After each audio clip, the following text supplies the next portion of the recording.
rekaman video. Nanti saya absennya dari video. Oke. Lihat siapa yang keluar masuk terlihat ya. Keluar masuk. Nggak bisa dibohongin kalau video. Ya, Pak. Nah, Bengkol. absen tidak pernah saya panggil, tapi saya akan panggil orang yang di dalam absen tidak ada.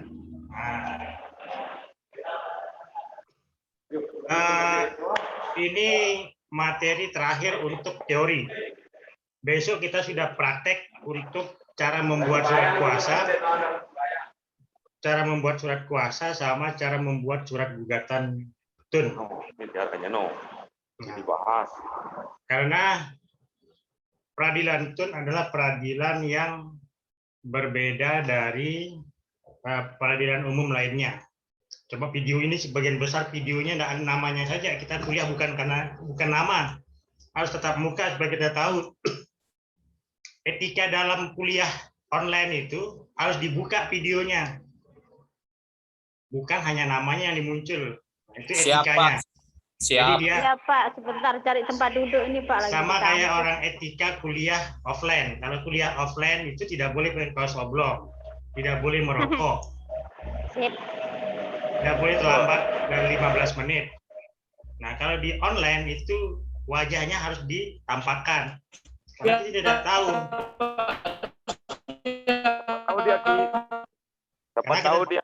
Karena Dia tidur. Karena kita tidak tahu apa yang sedang diperbuat dengan nama-nama tersebut, gitu kan?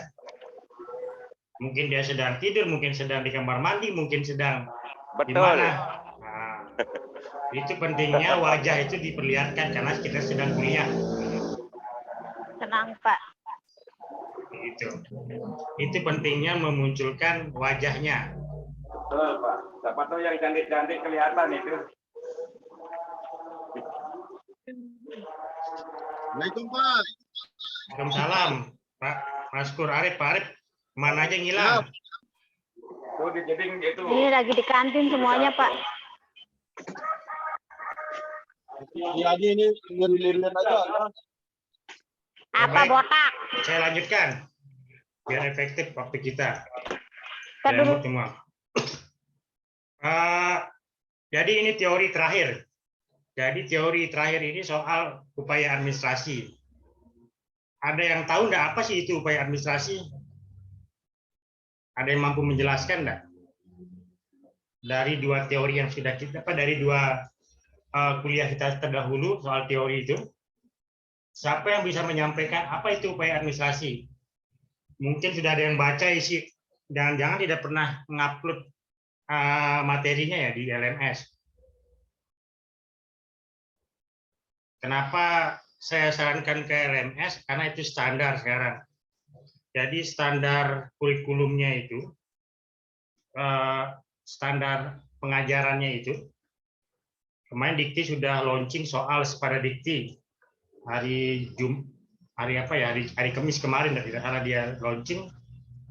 Jadi semua perguruan tinggi harus punya LMS. Itu pertama, baik itu swasta maupun negeri. Dia harus punya LMS. Kedua, rekod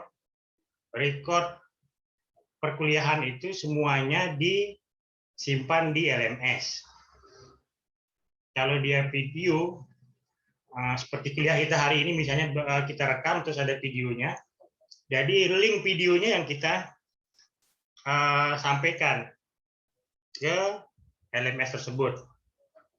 Nah, kalau kita offline, itu bukti absen secara QR. Tahu bukti absen secara QR? Jadi mahasiswa itu di absen dengan menggunakan HP-nya dosen, QR. Jadi kartu mahasiswa. Atau mahasiswa sendiri yang mengabsen dirinya di LCD yang ditampilkan lewat QR-nya dosen. Itu bukti bahwa ada perkuliahan. Jadi begitu standar Dikti lewat Permendikbud 3 2020. Nah, semuanya harus terrekod. Karena Permendikbud itu bicara soal proses, bukan soal hasil. Kalau soal proses itu ya proses perkuliahan yang 14 kali pertemuan ditambah dengan 2 UTS dan UAS. Jadi makanya saya wanti-wanti karena standar dikti adalah 75% perkuliahan harus terlaksana, baik dosen dan mahasiswa. Makanya sanksinya adalah ketika mahasiswa tidak kuliah 3 kali, tapi dia masih 11 kali mengikuti 11 kali pertemuan, ya dia bisa ikut ujian. Tapi kalau dia 4 kali tidak mengikuti perkuliahan, maka sudah otomatis dia tidak akan mampu, bukan tidak akan, dosen tidak bisa mengisi nilainya karena nilainya sudah tidak memenuhi syarat gitu untuk diisi.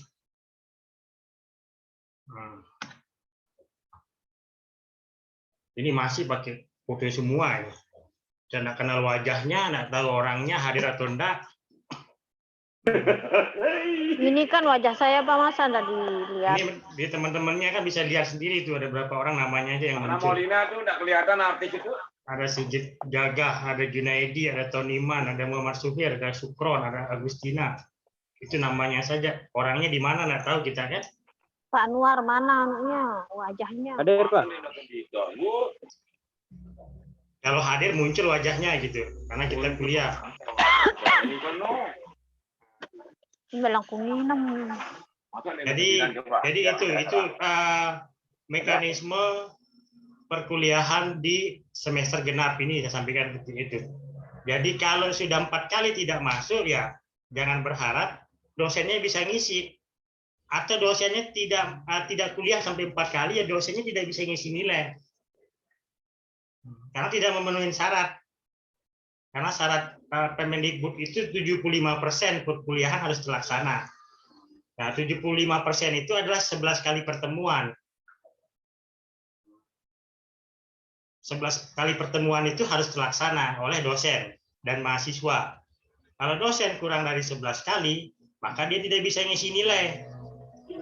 Begitu juga mahasiswa, kalau dia kurang dari 11 kali pertemuan, mengikuti perkuliahan, dia tidak bisa diisikan nilainya. Karena nilainya terkunci dengan sendiri oleh sistem. Berarti aturan baru itu Pak ya? Permendikbud nomor 3 2020. Permendikbud 3 2020 itu banyak syaratnya buat perguruan tinggi.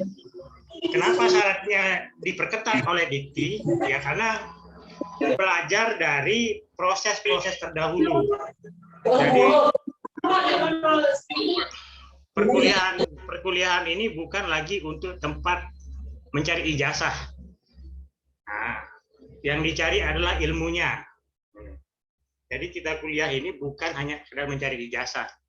Makanya banyak sekarang itu yang lagi dipantau oleh Dikti itu adalah sekolah S2 maupun S3. Karena indikasi hasil temuannya Dikti itu S2 maupun S3 itu dijadikan tempat hanya sekedar mencari gelar untuk para pejabat. Nah, kalau S1 sudah cukup rapi, tapi S2 lagi S3 ini itu yang lagi dipantau. Makanya diperketat, semua itu belajar dari proses. Nah, kita tahu 2014 itu adalah awal Dikti menerapkan sistem siakat misalnya. 2014 sudah mulai, kita baru mulai 2018. Bayangkan 4 tahun baru kita mulai sistem siakat. Padahal Dikti sudah memulai 2014, kita 2018 baru mulai. Itu pun di semester genap, tidak salah. 2018, efektif 2019. Nah, baru 2 tahun kita melakukan sistem siakat sudah berubah lagi. Lihat siakat hari ini. Siakat hari ini adalah standar Dikti, bukan standarnya UGR ya. Itu standarnya Dikti. Jadi semua. Nah, soal perkuliahan harus ada komplain dari mahasiswa, disediakan ruang komplainnya. Soal hasil perkuliahan itu ada. Jadi perkuliahan itu disampaikan, kalau ada komplain silahkan dikomplain di situ dosennya. Nah, apa saran dan pendapatnya untuk perbaikan, penjaminan mutu. Itu yang sedang diperbaiki. Jadi begitu. Baik, saya langsung ke materi aja. Saya ini dulu. Jadi ini teori terakhir, besok kita sudah praktek. Walaupun praktek kita secara online. Masih. Mudah-mudahan habis semester habis Lebaran kita bisa offline ya. Tergantung pemerintah. Tadi kita baru habis divaksin, tanggal 3 April lagi kita vaksin. Untuk divaksin vaksin yang kedua. Mudah-mudahan kita bebas, karena kita bosan juga dengan online ini. Tapi standarnya itu perkuliahan itu setengah online, setengah offline. Itu di Permendikbud 3 2000 ini. Kenapa dibuat 2 model perkuliahan itu untuk karena mekanisme semua sudah sudah online ya, karena ada PP tidak salah, PP baru saya baca kemarin baru terbit itu soal digitalisasi di pemerintahan daerah. Jadi pemerintahan daerah itu sudah wajib untuk digital. Itu PP nomor berapa tidak salah itu kemarin soal digitalisasi di pemerintahan daerah. Jadi pemerintahan daerah juga harus digital. Bukan hanya di perguruan tinggi yang digital. Walaupun Dikti sudah memulai lebih dulu itu kan soal digital. Baik, kita bicara soal 2 alur penyelesaian sengketa TUN. Jadi dalam proses penyelesaian sengketa TUN itu ada 2 jalur. Nah, 2 jalur itu diatur di dalam 2 undang-undang. Ada Undang-Undang Administrasi Pemerintahan dan ada Undang-Undang TUN sendiri. Undang-Undang Administrasi Pemerintahan ini itu pengaturannya di dalam Undang-Undang 30 tahun 2014.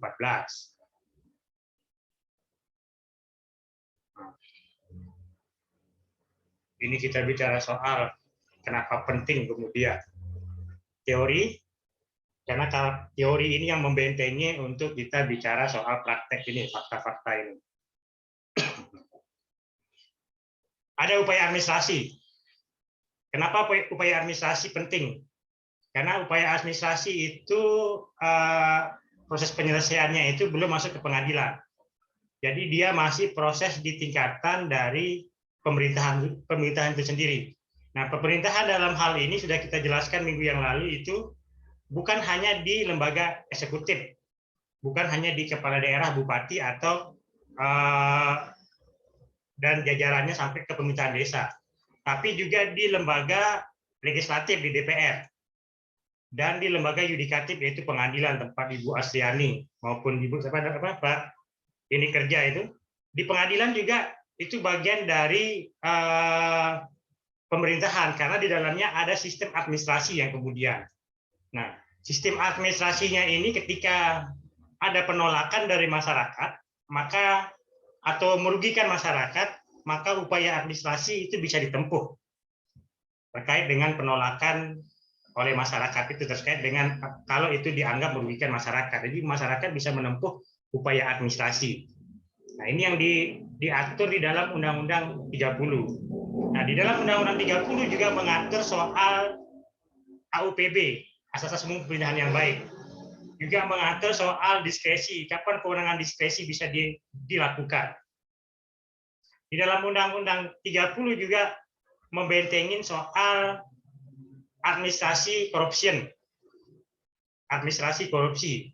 Jadi Undang-Undang Tipikor, Undang-Undang Tindak Pidana Korupsi, yaitu pasal 2 dan pasal 3 itu bukan pasal yang berdiri sendiri atau dalam artian bukan pasal terkait dengan hukum pidana murni di dalamnya. Tetapi di dalamnya ada hukum administrasi korupsi. Nah, Undang-Undang 30 inilah menjadi acuan dari pasal 2 dan pasal 3 dalam Undang-Undang korupsi. Saya tidak tahu sudah dijelaskan soal itu di hukum pidana di luar KUHP ya, mata kuliah itu. Itu yang harus diingat. Jadi pasal 2 dan pasal 3 itu tidak murni soal hukum pidana, tidak murni soal perbuatan melawan hukum atau penyalahgunaan perbuatan melawan hukum. Tapi ada penyalahgunaan wewenang. Nah, ketika terjadi penyalahgunaan wewenang, maka itu masuk ke dalam hukum administrasi. Nah, kapan dia menjadi tindak pidana korupsi? Ketika perbuatan penyalahgunaan wewenang itu mengakibatkan kerugian keuangan negara. Nah, itu yang dibentengi dari Undang-Undang 30 ini. Kapan dia dapat dikatakan kemudian tindak pidana korupsi ini akibat kesalahan administrasi kemudian. Jadi ingat, kesalahan administrasi bisa menyebabkan dia dapat dipidana.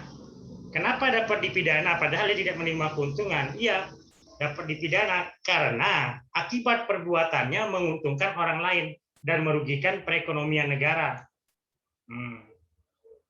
Kan pasal 2 itu tidak saja membuat dia menjadi untung, tapi membuat orang lain menjadi untung, itu adalah tindak pidana korupsi. Nah, itu yang diatur di dalam Undang-Undang Administrasi Pemerintahan ini kemudian. Nah, ketika dia keberatan terhadap hal itu, upaya apa yang ditempuh ya? Upaya proses pengujiannya melalui lembaga peradilan administrasi terlebih dahulu. Siapa yang mengujinya ya? Para pihak yang dinyatakan melakukan perbuatan penyalahgunaan wewenang yang itu yang bisa mengajukan, bukan kemudian dia uji kejaksaannya, bukan kemudian dia uji kepolisiannya, tapi kerugiannya itu yang diuji, itu yang lebih ditekankan dalam peradilan administrasi. Nah, apakah kerugian yang dikeluarkan hasil audit BPKP sebelum proses persidangan ya, sebelum proses peradilan di peradilan tindak pidana korupsi, itu menyebabkan terjadinya kerugian itu akibat penyalahgunaan wewenang, maka pejabat publik ini dapat menguji itu. Auditnya yang diuji di peradilan itu, bukan proses penyidikannya yang diuji. Nah, kalau proses penyidikannya itu nanti di pengadilan tipikor, di pidana korupsi. Nah,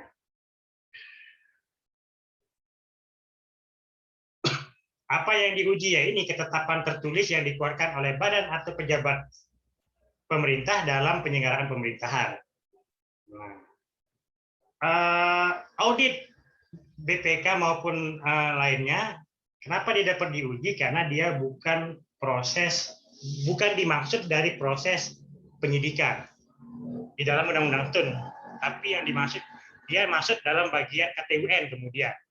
Beda dengan BAP yang dibuat oleh polisi atau BAP yang dibuat oleh jaksa, itu memang keputusan TUN, tapi keputusan TUN yang dilarang untuk digugat. Nah, itu yang sudah kita jelaskan minggu yang lalu. Minggu lalu sudah kita uraikan itu seperti apa. Nah, itu yang dilarang. Tidak dibenarkan menurut pasal 9 ayat pasal 10 atau pasal 9 dalam Undang-Undang PTUN. Itu yang tidak dapat digugat. Beda dengan audit BPKP. Tindakan ini maksudnya adalah perbuatan pejabat pemerintahan atau penyelenggara negara. Jadi pejabat pemerintah dan penyelenggara negara itu dibedakan. Pejabat pemerintah itu adalah kepala dinas, kepala bidang, kepala seksi, itu pejabat pemerintahan. Kalau di pengadilan itu ada panitera muda, perdata, panitera muda pidana misalnya. Itu pejabat pemerintahan dia. Dia selaku pejabat pemerintahan. Tapi kalau dia panitera pengganti, dia bukan dimasukkan dalam pejabat pemerintahan. Itu adalah pekerjaan terkait dengan lembaga yudikatif kemudian. Nah, kalau di DPR, siapa pejabat pemerintah? Ya ketua komisi, ketua fraksi, ketua DPR itu pejabat pemerintah. Pejabat pemerintah, maaf. Dia dimasukkan dalam klasifikasi penyelenggara negara kemudian. DPR itu penyelenggara negara. Ketua pengadilan negeri itu penyelenggara negara. Kepala kejaksaan negeri itu penyelenggara negara. Kepala kepolisian itu penyelenggara negara. Nah, itu perbedaannya dengan pejabat pemerintahan. Kalau pejabat pemerintahan sifatnya adalah struktural. Kalau bupati bukan pejabat pemerintahan, tapi penyelenggara negara. Begitu juga wakil bupati. Kalau sekda itu pejabat pemerintahan, kalau sekretaris daerah. Kepala desa juga begitu, dia adalah penyelenggara negara, bukan pejabat pemerintahan. Itu perbedaannya. Nah, jadi itu yang dapat digugat kemudian dalam posisi kapasitasnya selaku apakah pejabat pemerintahan atau penyelenggara negara. Nah, dalam Undang-Undang 30 kita bahas di poin pertama. Jadi ada 3 poin nanti yang akan kita uraikan. Ada upaya administrasi di Undang-Undang TUN, kemudian apa ininya langkahnya. Nah, Poin pertama adalah upaya administrasi yang diatur di dalam Undang-Undang 30. Jadi itu diatur di pasal 75 sampai dengan pasal 78. Pasal 75, nah ini. Pasal 75 itu ayat 1-nya berbunyi seperti ini. Warga masyarakat yang dirugikan terhadap keputusan dan atau tindakan, nah, ini tindakan, ulang atau tindakan dapat mengajukan upaya administrasi kepada pejabat pemerintahan atau atasan pejabat yang menetapkan dan atau melakukan keputusan dan atau tindakan. Jadi ada dua, ada atasan. Nah, atasannya ini bisa bukan pejabat, bisa penyelenggara negara. Misalnya kita menolak surat yang keputusan yang dikeluarkan oleh kepala dinas, maka atasan kepala dinas ini adalah penyelenggara negara, yaitu bupati. Nah, beda kepala desa misalnya.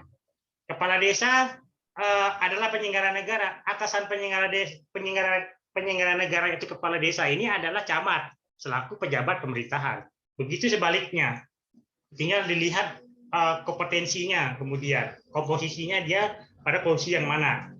Nah, jadi warga masyarakat ini bisa mengajukan itu, mengajukan keberatan, mengajukan upaya administrasi kepada pejabat di atas setingkatnya. Bukan di bawahnya ya, di atas tingkatnya. Kalau bupati kepada kita kemana ya? Ke gubernur selaku atasannya dalam pemerintahan. Itu yang dapat dilakukan. Nah, Mahkamah Agung sudah mengatur soal upaya administrasi ini di dalam Perma nomor 6 tahun 2018. Jadi upaya administrasi ini bisa ditempuh dengan dua cara, yaitu keberatan yang gugatannya diajukan langsung kepada atasan yang mengambil keputusan tun. Sedangkan banding administrasi diajukan gugatannya kepada atasan yang mengeluarkan keputusan tun. Jadi atasan bertingkat. Ini adalah alur penyelesaian yang tidak langsung yang ditempuh. Ini menjadi kewajiban yang harus dilakukan sebelum mengajukan gugatan ke pengadilan tun.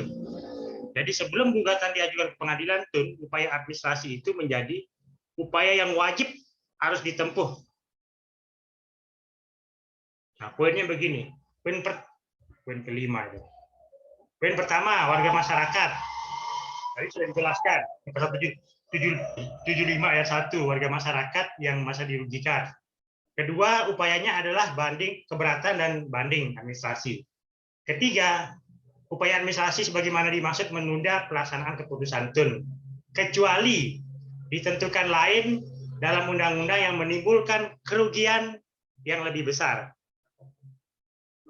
Atau di poin 4-nya adalah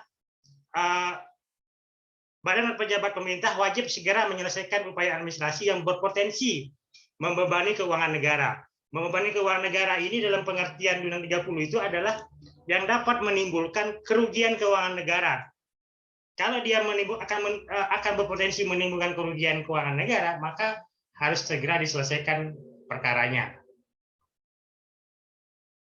Itu yang harus dilihat oleh pejabat tun, tidak kemudian mengabaikan. Poin kelimanya adalah pejabat pemerintah wajib segera menyelesaikan upaya administrasi yang berpotensi membebani kerugian keuangan negara. Jadi pejabat tun yang mengeluarkan itu wajib segera menyelesaikan, tidak bisa dia diam. Minggu lalu kita sudah uraikan soal sikap diam pejabat tun itu. Dalam undang-undang tun disebut dengan fiktif negatif, tapi dalam undang-undang administrasi pemerintahan disebut dengan fiktif positif. Fiktif positif artinya ketika dia diam, orang mengajukan keberatan, maka sikap diam pejabat tun itu dianggap menyetujui apa yang sedang dia gugat, menganggap dikabulkannya. Jadi tidak bisa kemudian orang bersurat itu langsung dimasukkan ke tempat sampah, nggak bisa sekarang. Kalau dulu banyak orang bersurat ke pemerintahan itu tidak pernah dihiraukan. Kalau sekarang nggak bisa. Jadi ketika orang yang mengajukan ini keberatan tidak diindahkan, maka dia dianggap setuju dengan apa isi keberatannya. Itu maksudnya. Dalam hal masyarakat tidak menerima atas penyelesaian keberatan badan administrasi, maka masyarakat dapat mengajukan banding ke atasannya. Dalam hal warga masyarakat tidak menerima atas penyelesaian itu, maka masyarakat dapat mengajukan gugatan ke tun. Jadi ketika sudah ditempuh upaya administrasi, lewat keberatan dan banding, maka baru bisa ditempuh ke pengadilan tun. Nah, penyelesaian upaya administrasi sebagaimana dimaksud berkaitan dengan batal atau tidak sahnya keputusan dan atau tanpa disertai tuntutan ideologi atau tuntutan administrasi. Ini yang dapat dilakukan kemudian kalau dia sudah menempuh upaya itu. Jadi ini paradigma baru dalam proses penyelesaian perkara tun. Tidak seperti model lama. Jadi ini alurnya. Jadi prinsip umumnya ada warga masyarakat yang dirugikan. Keberatan itu diajukan 21 hari kerja sejak dikeluarkannya keputusan tun. Banding itu diajukan 10 hari sejak sikap diamnya atau sejak diajukannya permohonan atau sejak dikeluarkannya penetapan. Nah, ini alur pengajuan keberatan. Pengajuan keberatan 21 hari tadi. Jadi 21 hari itu sejak keputusan tun dikeluarkan. Itu waktu mengajukan upaya administrasi.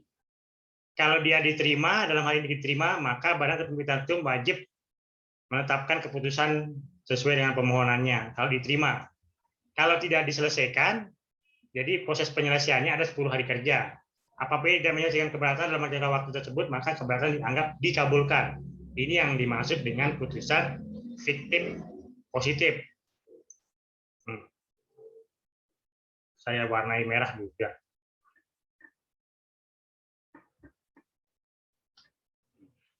Ini yang dimaksud dengan keputusan fiktif positif. Akibat hukumnya, kalau dia dianggap dikabulkan, maka tindak lanjutnya dengan menetapkan keputusan sesuai dengan permohonan keberatan. Badan Adat Pidana Perwira wajib menetapkan keputusan sesuai dengan permohonan paling lama 5 hari kerja. Tengah waktunya 10 hari penyelesaian sengketa. Jadi setelah 21 hari ditambah 10 hari itu ada 31 hari. Sebulan berikutnya baru bisa mengajukan gugatan tun. Gugatan tun ke pengadilan tun kalau sudah upaya ini ditempuh. Begitu juga banding. Jadi dari sebulan banding begitu 10 31 ditambah 20 jadi ada 51 hari baru banding administrasi. Jadi 51 hari ini jangka waktu yang harus diselesaikan oleh pejabat tun.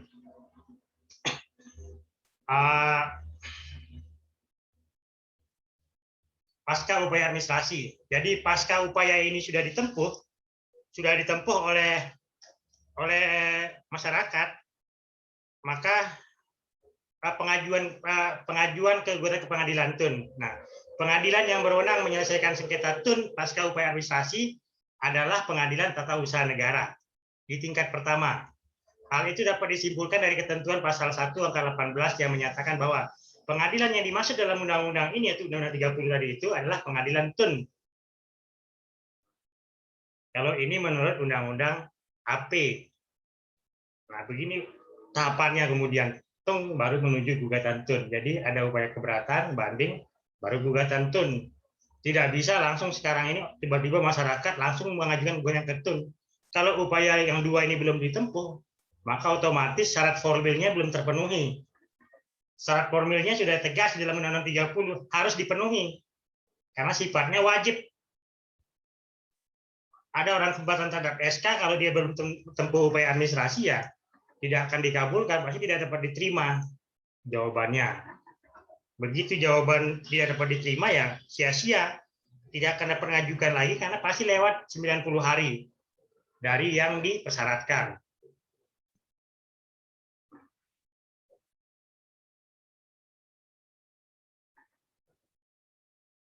Poin kedua, upaya administrasi yang diatur di dalam undang-undang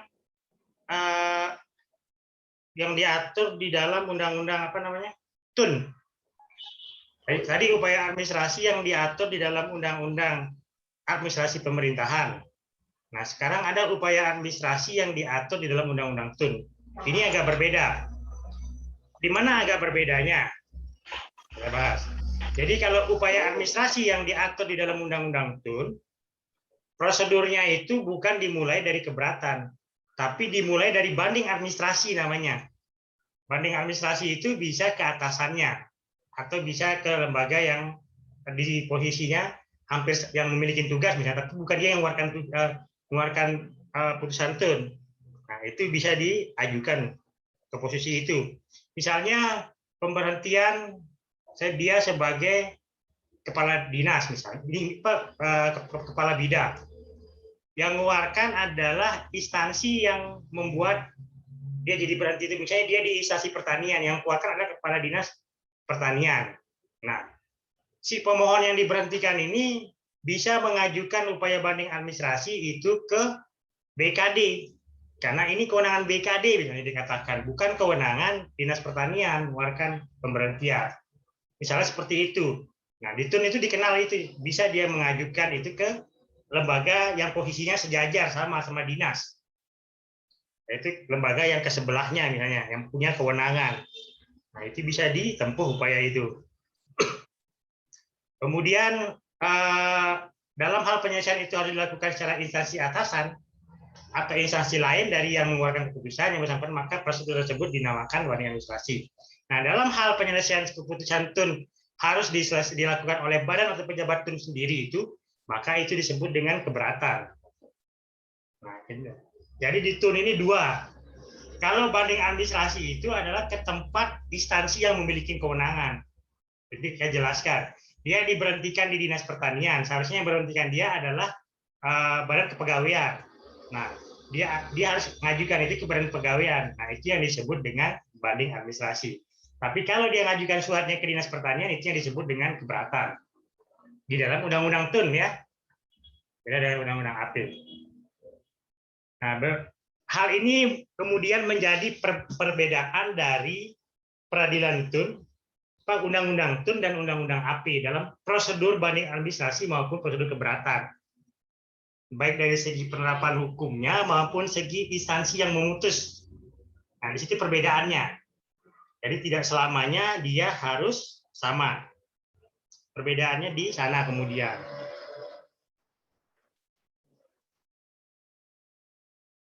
Nah, begini alurnya. Jadi kalau di Undang-Undang TUN dimulai dari banding administrasi, keberatan. Kalau di API dimulai dari keberatan, banding administrasi. Begini alur gambarannya.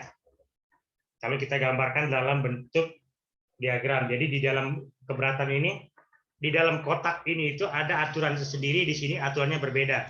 Tidak sama aturan pada sama posisinya di tingkat pertama misalnya. Nah, di tingkat pertama ya seperti ini kita anggap. Jadi ada banding administrasi. Nah, ini pelajaran penting, lesson learn. Lesson learn ini pelajaran berharga buat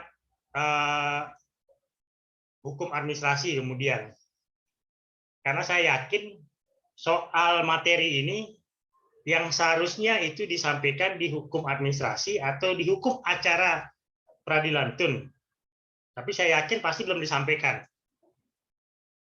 Karena persoalan ini undang-undang baru. Kemudian soal pengalaman apakah dia pernah bersidang di pengadilan TUN terkait dengan permasalahan ini atau tidak pernah. Terkait pengajar terhadap hukum acara peradilan TUN ya, yang terbaru. Jadi kita jelaskan itu ada Perma tahun 2018, kemudian Undang-Undang 30 dasar hukumnya. Nah, jadi lesson learn-nya adalah sebelum berlakunya Undang-Undang 30 itu lembaga upaya administrasi tidak berlaku terhadap semua sengketa TUN. Jadi di upaya administrasi kalau sebelum berlakunya undang-undang ini itu banyak dilakukan di terkait soal kepegawaian. Nah, kalau soal kepegawaian, pemberhentian pegawai itu harus melakukan upaya administrasi. Upaya administrasinya adalah dengan banding administrasi ke atasannya. Baru dia ngajukan gugatannya, kemudian ke PT TUN, bukan ke pengadilan tingkat pertama. Jadi kalau Undang-Undang 30 enggak, kalau Undang-Undang 30 dia masih di internalnya, baru dia bicara ke pengadilan tingkat pertama. Itu bedanya. Jadi ada mandatori itu ada mandat yang jelas dalam Undang-Undang 30 itu. Jadi berlaku untuk semua. Dan proses penyelesaiannya di pengadilan TUN, bukan di pengadilan tinggi. Kalau di dalam undang-undang TUN pengadilan tinggi upaya pengajuan gugatannya. Hanya mungkin apabila seluruh upaya administrasi digunakan. Nah, perubahan ini telah mengubah paradigma dan ketentuan mengenai lembaga upaya administrasi yang selama ini dikenal diatur di dalam pasal 48 Undang-Undang Nomor 5 Tahun 86. Nah, Undang-Undang Nomor 5 Tahun 86 penyelesaian sengketa TUN pasca upaya administrasi diajukan langsung ke PT TUN sebagai pengadilan pertama yang akan menyelesaikan memutus sengketa TUN yang telah menempuh upaya administrasi. Sedangkan dalam Undang-Undang 30 penyelesaian sengketa TUN pasca upaya administrasi diajukan menjadi wewenang PT UN. Inilah bedanya. Bedanya Undang-Undang TUN dengan Undang-Undang Administrasi Pemerintahan. Kalau administrasi pemerintahan, ketika upaya administrasi sudah ditempuh, maka dia mengajukan gugatannya ke pengadilan PT UN tingkat pertama. Tapi kalau di dalam Undang-Undang PT UN, setelah upaya administrasi ditempuh, maka dia mengajukan gugatannya bukan ke pengadilan tingkat pertama, tapi ke pengadilan banding di Surabaya. Kalau di NTB hanya di Surabaya. Di sanalah tempat dia mengajukan. Nah, di situ perbedaannya. Perbedaan dari Undang-Undang 30 dengan Undang-Undang TUN, upaya administrasinya. Nah, perubahan ini telah mengubah paradigma penyelesaian sengketa TUN pasca upaya administrasi yang diatur dalam pasal 51 ayat 3 dan ayat 4 Undang-Undang Nomor 5 Tahun 86, yaitu melalui PT TUN, Pengadilan Tinggi Tata Usaha Negara. Nah, ketentuan pasal tersebut akan menjadi norma mati.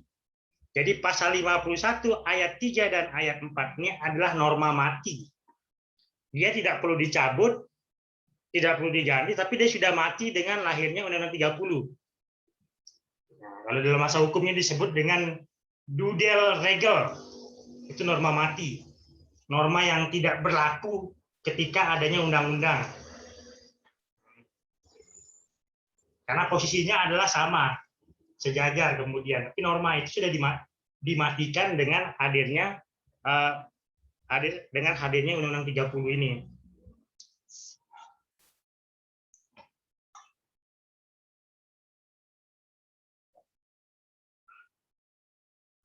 Kewajiban pemerintah. Jadi kewajiban pemerintah itu diatur di dalam Undang-Undang TUN, masih undang-undang lama. Jadi kewajiban pemerintah dalam upaya administrasi adalah bahwa pejabat pemerintah wajib menyelesaikan upaya administrasi yang berpotensi membebani keuangan negara, itu PD pasal 75 ayat 4 Undang-Undang AP. Saya tambah dulu. Undang-Undang AP. Ini dasar hukumnya. Kemudian pada pejabat pemerintah yang berwenang menyelesaikan atau itu adalah mengucapkan atau dilakukan di warga masyarakat. Ini PD Undang-Undang AP. Jadi ini menjadi dasar hukumnya untuk penyelesaiannya. Jadi pada pejabat pemerintah yang berwenang menyelesaikan kewajiban atau keputusan tindakan yang ditetapkan dan atau dilakukan yang diajukan oleh warga masyarakat. Itu di pasal 76.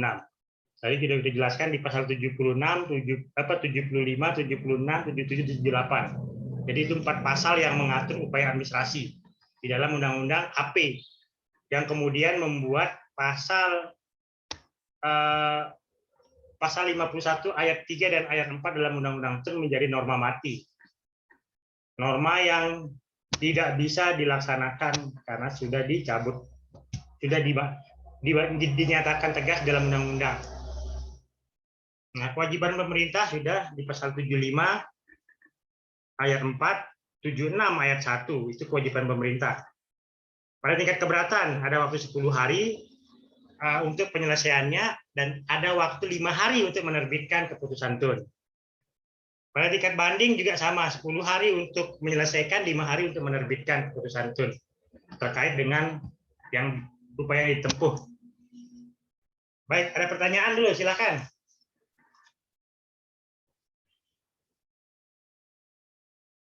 Silakan, ada yang bertanya?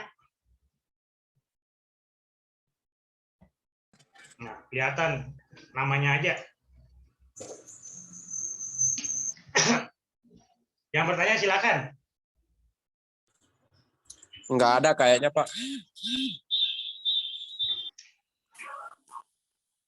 Apa yang bertanya silakan.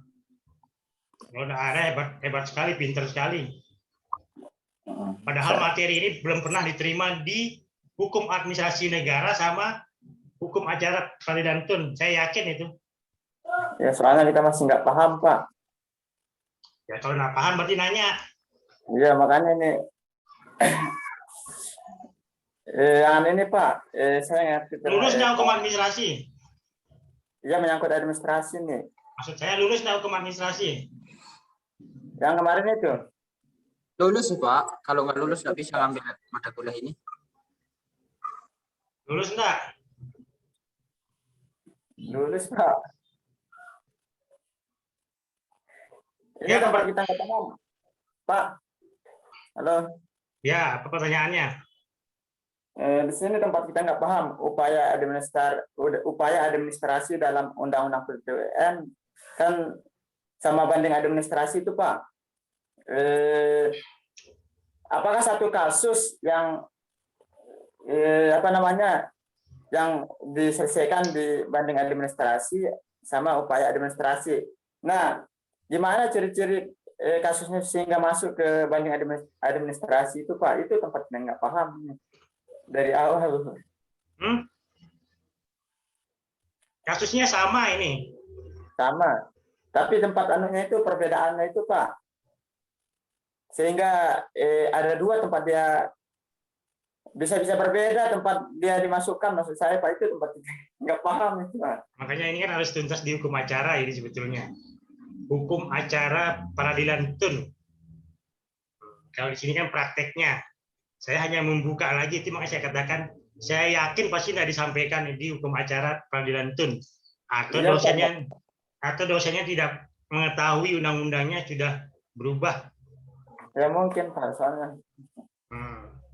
Makanya seharusnya yang ngajar hukum acara itu sama dengan yang ngajar hukum peradilan tun prakteknya, supaya nyambung tidak. Nah, beda kalau perdata ya. Praktek perdata itu satu linear, pidana juga begitu linear. Nah, semestinya yang ngajar Han, kalau Han sudah saya serahkan, paham ya, sudah saya serahkan ke Pak Heri hari ini, matematika. Karena tahun lalu bukan saya yang ngajar semester ini, saya yakin ini belum disampaikan. Sebenarnya dari hukum administrasi sudah harus disampaikan. Kenapa hukum administrasi ini penting? Karena ini bukan hanya terkait soal pejabat pemerintah, tapi juga masyarakat. Nah, di dalamnya ada administrasi. Semua lingkungan ini ada administrasinya. Ketika orang berbicara negara, pemerintahnya pasti ada unsur administrasi yang harus dipahami. Kalau orang jadi pejabat atau penyelenggara negara, misalnya, itu ya harus paham hukum administrasi. Karena itu kuncinya. Coba tanya Pak Maskur Arif itu yang jadi PNS. PNS itu pasti begitu. Hukum administrasi. Itu ditonjolkan. Jadi kalau dia mengabaikan hukum administrasi, maka itu disebut dengan penyalahgunaan wewenang. Nah, penyalahgunaan wewenang oleh pejabat itu sering disebut dengan kalau perbuatan melawan hukum oleh masyarakat itu sering disebut dengan konrek matikdet. Nah, kalau oleh pemerintah atau pejabat atau penyelenggara negara itu sering dinamakan dengan konrek matik heverheidet istilahnya. Itu bedanya. Konrek matik heverheidet. Beda dengan oleh masyarakat umum itu disebut dengan konrek matikdet. Nah, kalau pejabat penyelenggara negara itu beda. Namanya konrek matik heverheidet. Itu rumus hukumnya dalam bahasa ilmiahnya. Nah, upaya administrasi itu adalah langkah awal. Kenapa dia menjadi tugas dan fungsi pihak yang membuat keputusan sebelum ke pengadilan? Karena di hukum administrasi itu dikenal yang namanya asas al contrario actus istilahnya. Al contrario actus. Jadi keputusan tun itu hanya bisa dicabut atau dibatalkan oleh yang membuat keputusan. Jadi kalau bupati yang membuat keputusan, tidak bisa dicabut keputusan bupati oleh DPR. Tidak bisa dicabut keputusan bupati oleh kepala dinas. Tidak bisa. Yang bisa mencabut itu ya bupati itu sendiri. Nah, itu asas hukumnya. pro contraria actus. Tidak mesti harus ke pengadilan untuk membatalkan keputusan bupati. Nah, caranya bagaimana? Ya ditempuhlah dengan upaya administrasi ini. Jadi pihak-pihak yang merasa dirugikan dengan keluarnya keputusan bupati ini dapat mengajukan keberatan kepada bupati yang mengeluarkan keputusan. Jadi sejak keputusan itu diumumkan atau dikeluarkan, kalau pihak itu merasa dirugikan dengan keputusan itu, dia dapat mengajukan kepada bupati tersebut keberatan.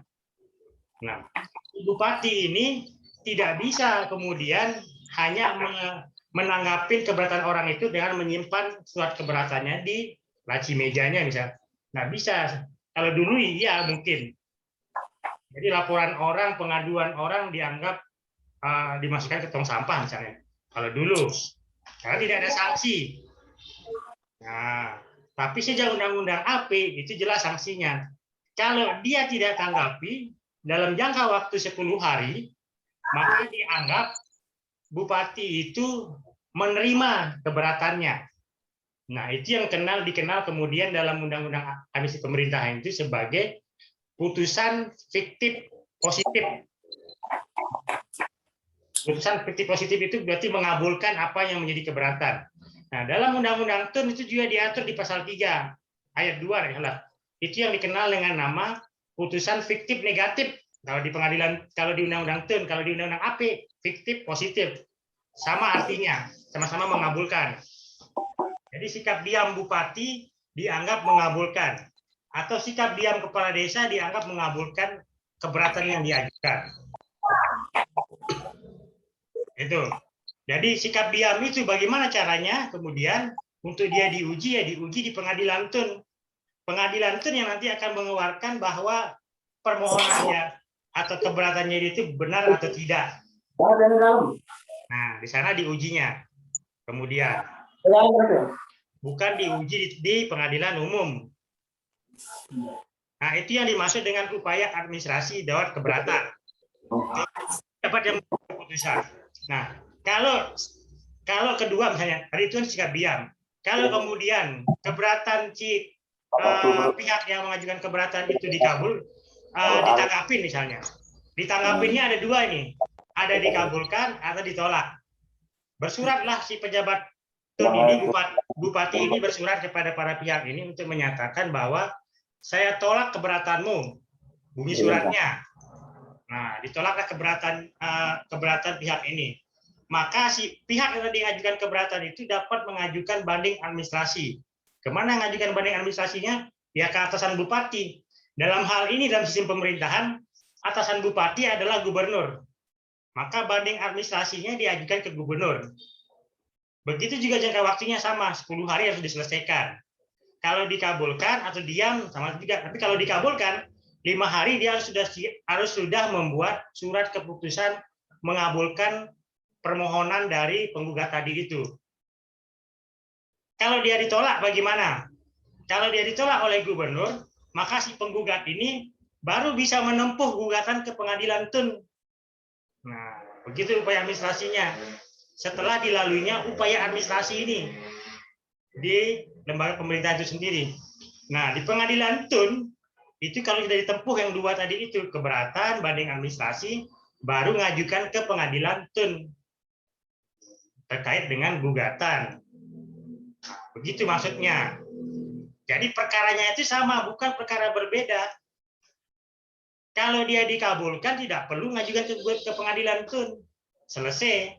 Karena itu tadi asasnya contraria actus, siapa yang membuat keputusan hanya dia yang bisa mencabut atau membatalkan. Selain dia itu adalah dengan upaya, kalau upaya ini sudah ditempuh baru ke pengadilan TUN. Pengadilan TUN boleh diberikan kewenangan untuk menyatakan tidak sah dan atau dicabutnya soal keputusan TUN. Itu yang dimaksud dengan upaya administrasi. Ya. Paham? Ya, Pak. Paham, Pak. Itu pentingnya baca Undang-Undang 30. Undang-Undang 30 2014 itu panduan dasar untuk bicara di administrasi pemerintahan. Siapa yang menjadi calon kades harus paham undang-undang itu. Kalau dulu kepala desa bisa, kalau sekarang tidak bisa.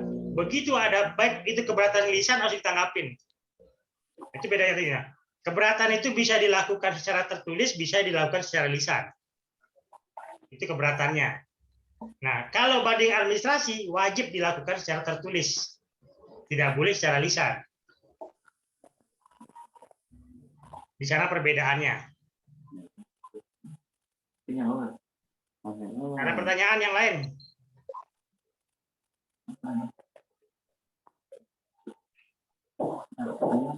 Yang lain silakan. Yang masih belum paham alurnya itu.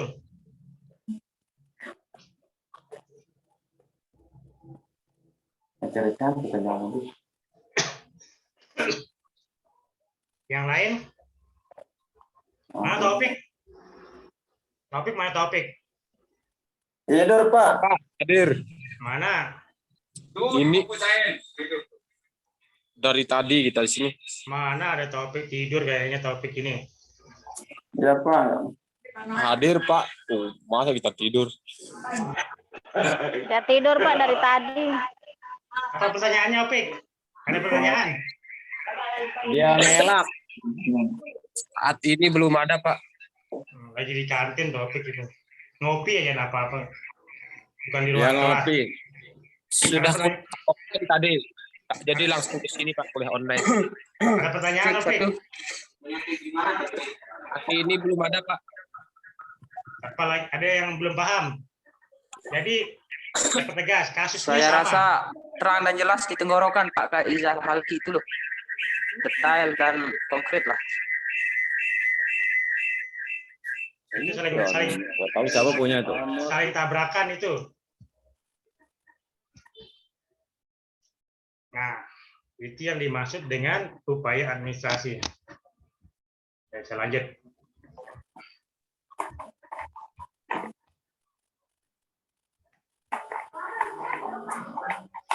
Jadi minggu lalu sudah kita uraikan. Jadi sengketa TUN itu adalah penyelesaian sengketa menurut upaya administrasi yang ada dua bagian.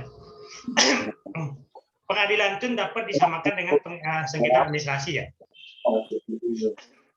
Nah, kalau sudah masuk ke peradilan TUN, maka proses yang diuji adalah proses prosedur dan substansi, formil dan material.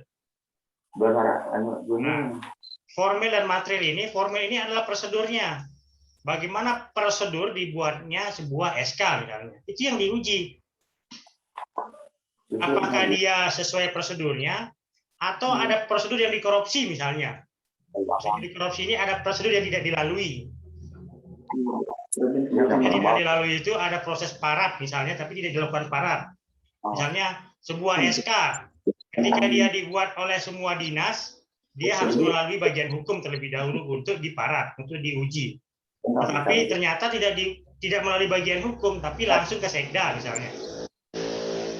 Nah, itu yang kemudian sesuai prosedur. Atau misalnya keputusan soal sita jaminan di pengadilan misalnya. Prosedurnya dia harus melalui pelayanan satu pintu, tapi tiba-tiba dibuat keputusan soal sita jaminan itu langsung oleh ketua pengadilan, bukan melalui pintu ruangan bagian perdata, tapi langsung ke ketua pengadilan. Nah, itu yang disebut dengan tidak sesuai dengan prosedur. Ada hal administrasi yang dilewati. Begitu juga kalau orang ngurus KRS, prosedurnya adalah harus dulu ke dosen pembimbing akademik. Habis pembimbing akademik, baru ke dosen ke kaprodi. Habis kaprodi, baru ke dekan. Bukan kemudian tiba-tiba langsung ke dekan dan tanda tangan. Itu ada prosedur yang dilangkahi. Jadi tidak sesuai. Bukan tiba-tiba langsung ke kaprodi tanpa ke dosen akademik. Ini yang disebut dengan alur administrasinya, prosedur administrasinya. Tidak bisa langsung ke dekan kemudian. Karena ada alur proses kelihatan kemudian. Kalau kita buka syakat yang sekarang ini kelihatan alurnya. dilalui nggak alur itu. Gitu. Jadi ketika orang mau ngisi KRS misalnya, dia harus bayar dulu SPP ke bank. Dari bank dia diklik, begitu bayar SPP otomatis kebuka dia punya siakat, bisa ngisi KRS. Kalau dia bayarnya secara manual tidak bisa kebuka karena manual tidak terkoneksi dengan sistem. Tapi kalau dia dibuatkan kwitansi dengan cara print lewat siakat itu, muncul siakat itu otomatis kebuka. Nah, begitu dia sudah buka, dia isi, maka harus diperiksa lebih dahulu oleh dosen pembimbing akademik untuk divalidasi. Sesuai enggak? Ataukah dia double ngambil yang sudah diambil lagi. Tapi kalau disiarkan sekarang tidak bisa. Karena begitu dia sudah ngambil, begitu kita ngambil lagi, kalau dia sudah lulus, nggak bisa diklik. Kalau dulu ya masih bisa, yang siakat sistem lama itu. Tidak terkontrol itu. Kalau sekarang enggak, sudah langsung diproteksi oleh sistem. Nah, begitu ke pembimbing akademik, baru bisa ke Kaprodi. Kaprodi menyetujui. Kalau sudah divalidasi oleh dosen PA, disetujui oleh Kaprodi. Di dekan tinggal membuat berita acara soal jumlah SKS dari KRS yang diisi. Baru bisa dibuat kalau sudah disetujui. Kalau belum disetujui oleh Kaprodi, nggak bisa dekan buat surat berita acara. Karena nggak akan kebuka. Gitu. Jadi alurnya harus dimulai. Kalau mau batalkan KRS ya ke dosen pembimbing. Karena dekan tidak punya akun untuk membuka akses untuk membuka masing-masing mahasiswa. Akses mahasiswa bisa dibuka oleh dosen pembimbingnya masing-masing. Begitu juga dalam penilaian. Kalau dalam penilaian misalnya, bisa jelaskan dalam penilaian nilai mata kuliah. Jadi yang bisa mengisi nilai dan memperbaiki nilai itu hanya di dosen pengampu mata kuliah. Begitu pengampu mata kuliah sudah mengisi nilai, dia wajib mengkunci nilai itu supaya dia bisa terlihat. Kalau dia tidak kunci, tidak akan terlihat. Itu terjadi kemarin tidak dikunci banyak. Jadi banyak nilai mahasiswa tidak keluar karena belum dikunci oleh dosen itu. Hanya dosen itu yang bisa mengunci dan hanya dosen itu yang bisa mengisi. Seperti itu. Skripsi juga begitu. Skripsi mahasiswa sendiri yang masukkan sekarang online. Begitu dia masukkan, diuji, divalidasi oleh Kaprodi judul skripsinya. Setelah judul skripsinya divalidasi, diberikan dosen pembimbing. Kalau dia sudah disetujui, maka dia akan aktif. Kalau tidak disetujui, tidak akan aktif. Nah, setelah disetujui itu baru dibuatkan SK untuk ditetapkan oleh dekan terkait dengan dosen pembimbing. Begitu juga pembimbingan semuanya online, terintegrasi kemudian filenya diupload dan seterusnya. Begitu sistemnya yang sekarang ini agak sulit kita bermain-main. Begitu juga mahasiswa. Mahasiswa dikatakan berkegiatan ketika dia melaporkan kegiatannya secara online. Dia dikatakan menyusun skripsi, dipublikasi skripsinya secara online melalui repository universitas. Seperti itu.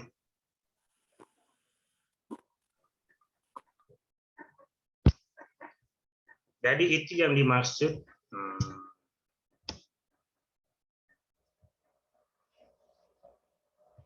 ini sudah pasal 75 ayat 1 maksudnya diberikan. Nah, upaya administrasi banding administrasi tadi sudah kita uraikan. Kalau di pengadilan Tun, kalau undang-undang Tun, kalau undang-undang PT-UN Kurang pira ya. itu namanya banding administrasi lebih dahulu. Kalau di undang-undang AP keberatan lebih dahulu.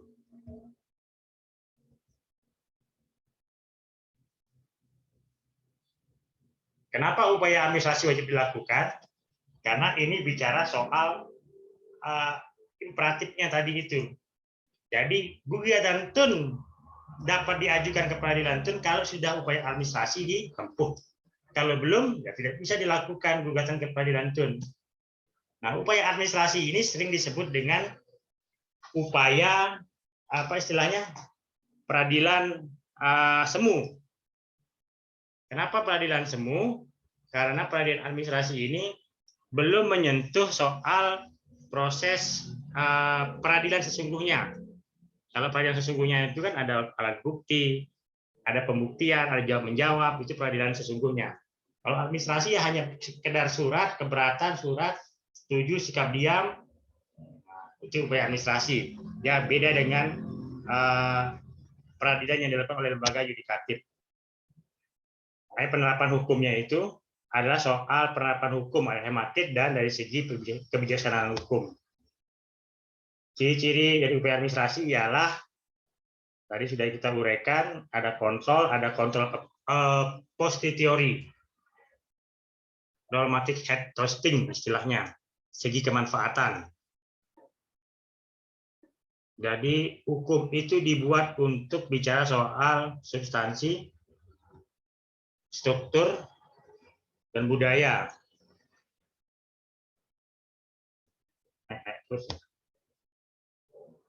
Nah, ini yang sering disebut dengan gugatan tidak langsung. Yang namanya upaya administrasi disebut dengan gugatan tidak langsung dan gugatan langsung. Gugatan langsung PT-UN pasal 53 ayat 1.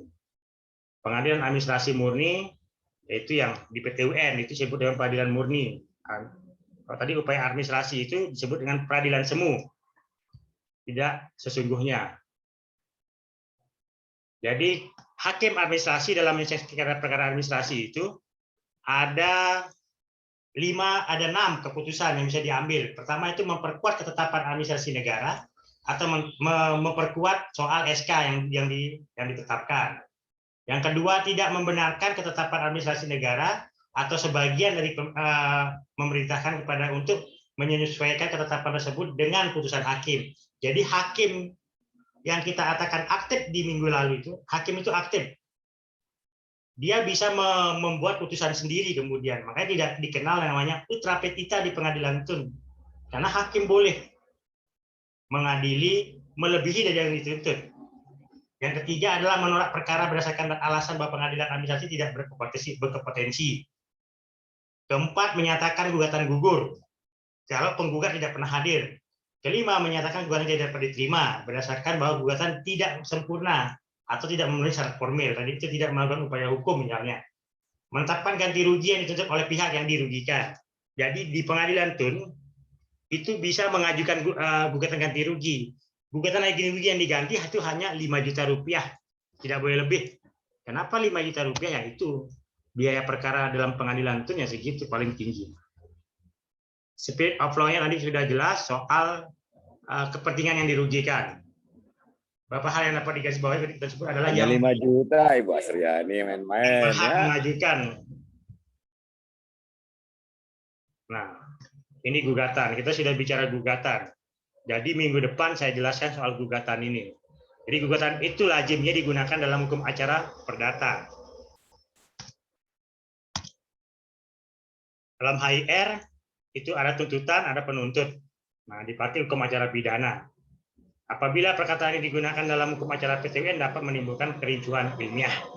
Selanjutnya gugatan ditujukan kepada pihak yang dikoreksi.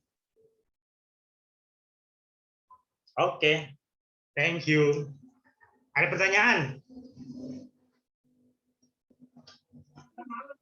Silakan. Siapa yang belum memahami silakan bertanya sebanyak-banyaknya. Mana Ahmad Busairi? Satu Pak, usulan aja Pak, kalau bisa. Apa Pak? Masker?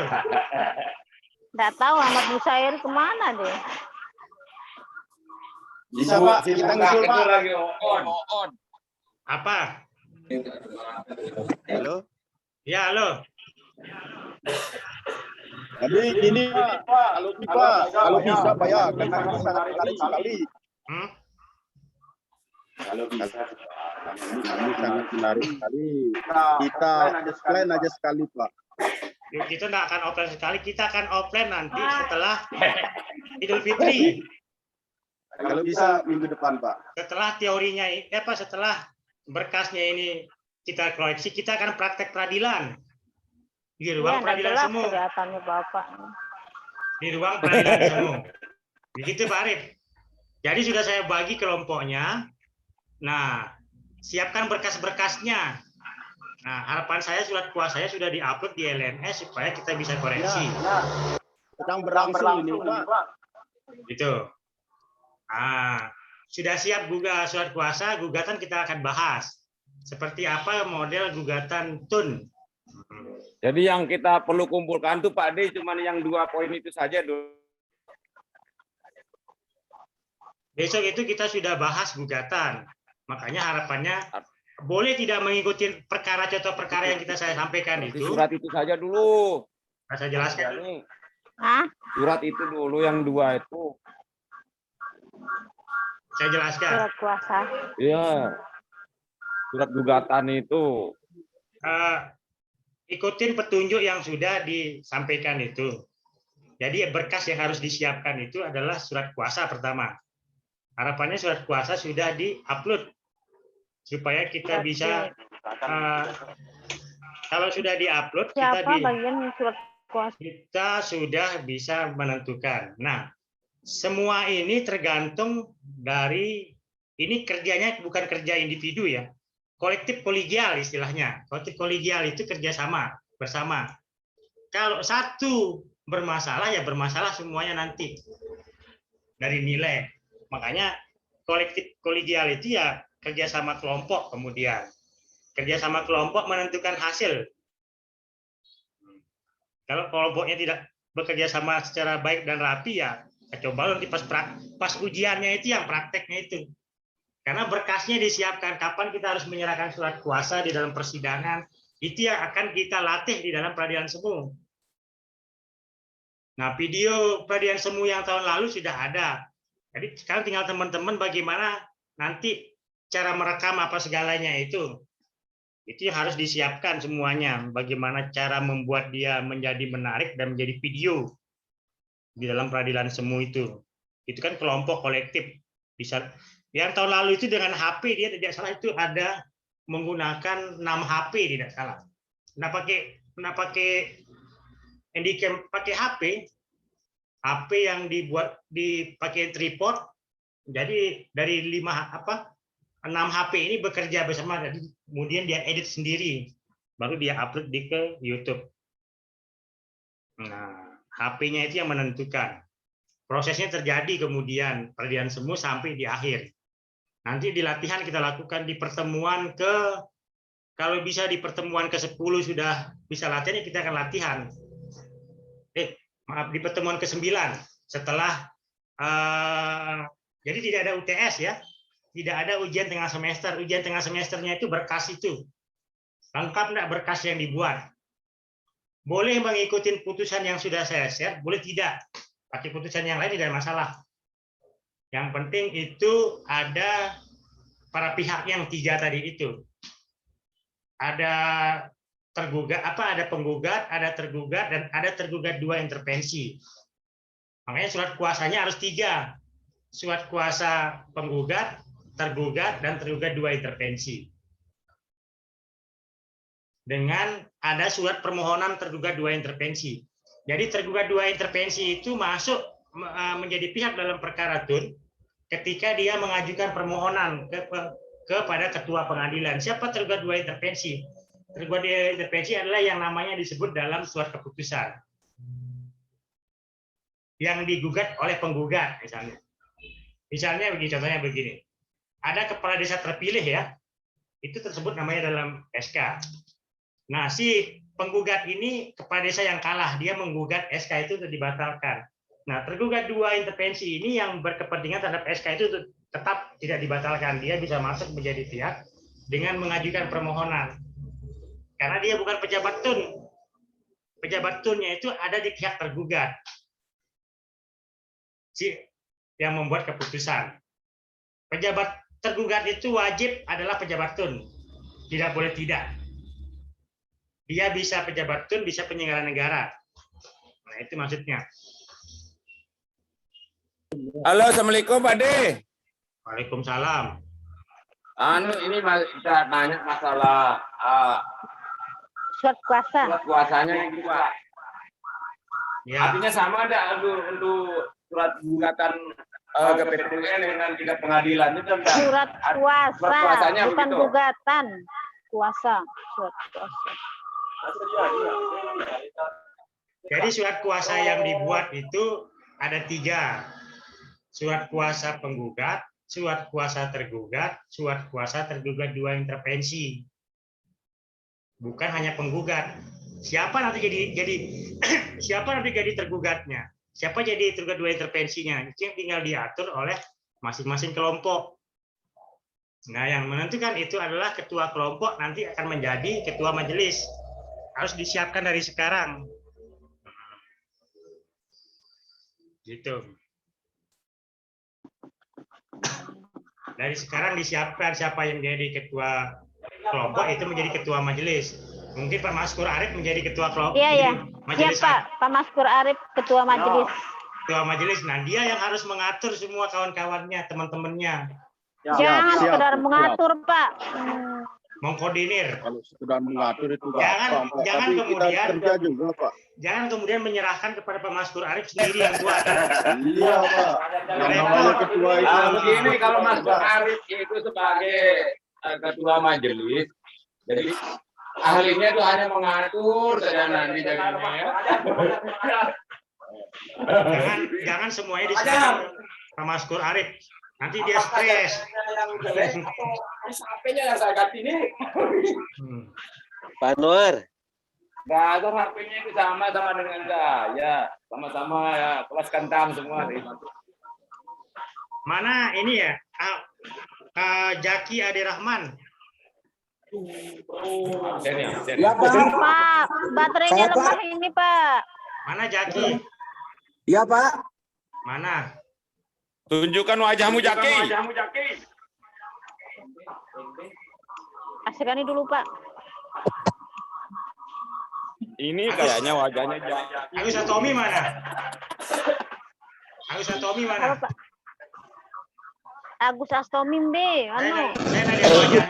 Nggak pernah kelihatan ya, Pak? Jarang masuk, Pak. Semester ini. saudara Nandar apa yang ditertawakan itu. Mama itu apa kerjanya itu? Ada Sigit mana Sigit? gitu. Allah. Sigit Batiar mana? Sigit Batiar, B. Bang Arif. Mana Sigit? Dia tidur Sigit itu. Jangan independen ya. Jadi itu ya, minggu depan kita ketemu, jangan lupa surat kuasanya. Wah, ama ketawa itu ama itu cengengesan enggak jelas itu dia. Minggu depan kita bahas surat kuasa sama gugatan. Sudah tidak lagi bicara teori, bicara praktek kita minggu depan. Nah, kalau sudah di-upload, saya bisa koreksi surat kuasanya. Seperti begini strukturnya. Nah, supaya tidak habiskan waktu kita gini diskusi. Jadi sudah ada, nanti besok itu sudah bisa diterima. Seperti ini struktur yang harus dibuat untuk surat kuasa. Begitu. Jadi minggu depan itu kita sudah bicara, kalau surat kuasa tidak terlalu banyak, buat gugatan ini yang penting. Siapa tahu besok ada yang mau menggugat bupati karena dipecat gitu kan, jadi PNS. Atau ada yang menggugat atasan karena dipecat jadi PNS, dia bisa mengajukan gugatan sendiri gitu. Atau ada yang kalah pilkades misalnya, bisa mengajukan gugatan sendiri ke TUN, nggak perlu lagi gitu kan. Siapa tahu jadi kuasa hukum kepala desanya gitu kan, bisa dia mengajukan gugatan begitu. Siapa tahu Bang Nandar alih profesi jadi lawyer kan? Jadi itu ya, kita akhiri. Sudah saya absen, jadi yang saya panggil tadi itu yang belum saya absen karena kelihatan. Jadi sudah saya absen otomatis. Wabillahi taufiq wal hidayah. Wassalamualaikum warahmatullahi wabarakatuh. Waalaikumsalam warahmatullahi wabarakatuh. Halo, Firda.